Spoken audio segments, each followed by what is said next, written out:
Tässä videossa aiheena on palohälytys hoitolaitoksessa. On tärkeää, että sinä tiedät, mitä teet, kun palohälytys tulee. Kysy, miten sinun työpaikallasi toimitaan. Tulipalossa tulee savua. Tässä televisio savuttaa ennen palon syttymistä. Palohälytys alkaa, kun paloilmaisin huomaa tulipalon. Paloilmaisin voi reagoida savun lisäksi myös lämpöön, vesihöyryyn tai esimerkiksi korjaustöissä irtoavaan rakennuspölyyn.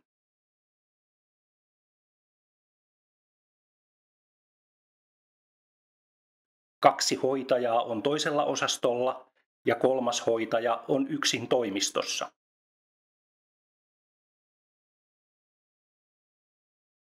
Jos palohälytys tulee, lopeta muut työt. Ole rauhallinen. Mene tarkistamaan paloilmoitinkeskuksesta tai näyttölaitteelta, mistä hälytys tulee.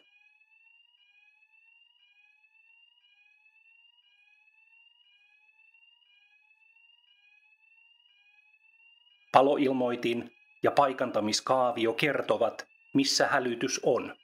On tärkeää, että tiedät, missä paloilmoitinkeskus ja näyttölaitteet ovat. Kysy, miten sinun työpaikkasi paloilmoitinlaitteet toimivat. Harjoittelu auttaa sinua toimimaan oikein.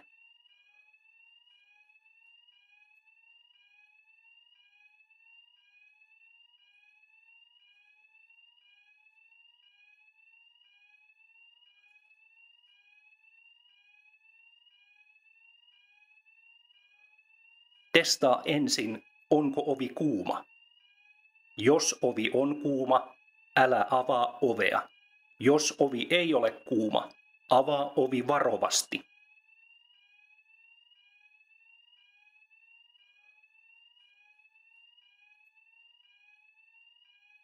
Jos savua ei ole paljon, auta asiakas ulos huoneesta. Jos hän ei voi itse kävellä, voit siirtää asiakkaan sängyllä.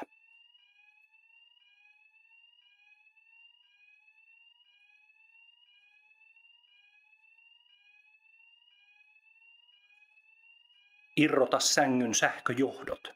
Tarkista, että osaat käyttää sänkyä ja sänky mahtuu ulos ovesta. Jos sänky ei mahdu ovesta ulos, käytä pelastuslakanaa. Se on valmiiksi sängyssä.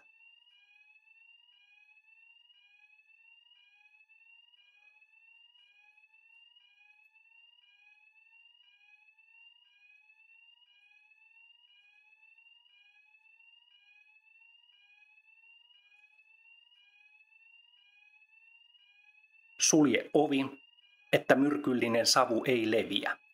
Siirrä asiakas toiseen palo-osastoon.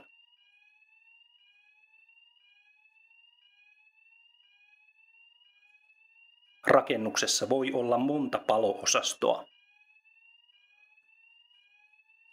Palo-osasto hidastaa tulipalon ja savun leviämistä.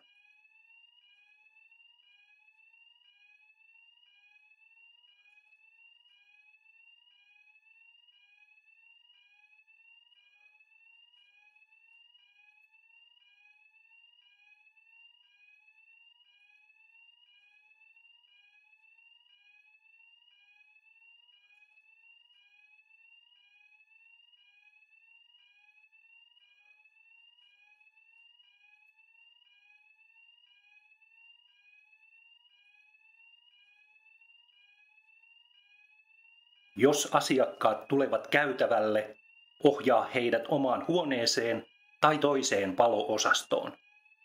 Jos palo ei ole levinnyt, muut asiakkaat voivat odottaa omissa huoneissaan. Jos palo leviää, asiakkaat siirretään seuraavaan palo-osastoon.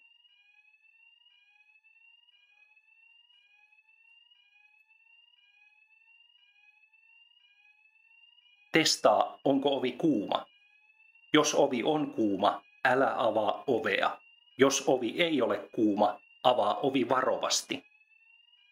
Jos huone on täynnä savua, älä mene sinne.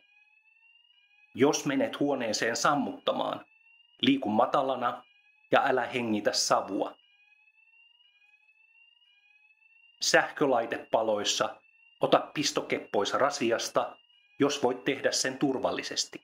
Alkusammutuksen jälkeen mene ulos huoneesta ja sulje ovi. Soita 112 ja kerro, mitä on tapahtunut. Huomioi. Muita asukkaita ei evakuoida ulos asti, jos ei ole pakko. Tarkista omalla työpaikallasi, mistä löytyy paloilmoitinkeskus. Löytyykö erikseen alakeskuksia tai näyttölaitteita tai tuleeko tieto hoitajien puhelimeen? Millainen paloosastointi on työpaikallasi? Mitkä ovet ovat paloosastoja jakavia paloovia?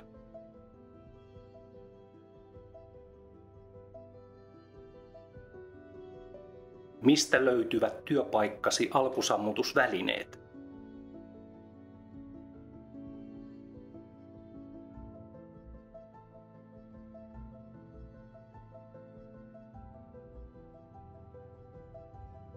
Osallistu työpaikkasi turvallisuuskävelyihin, tutustu etukäteen pelastussuunnitelmaan ja työpaikkasi paloturvallisuusasioihin. Perehtymällä ja harjoittelemalla opit oikeat tavat toimia.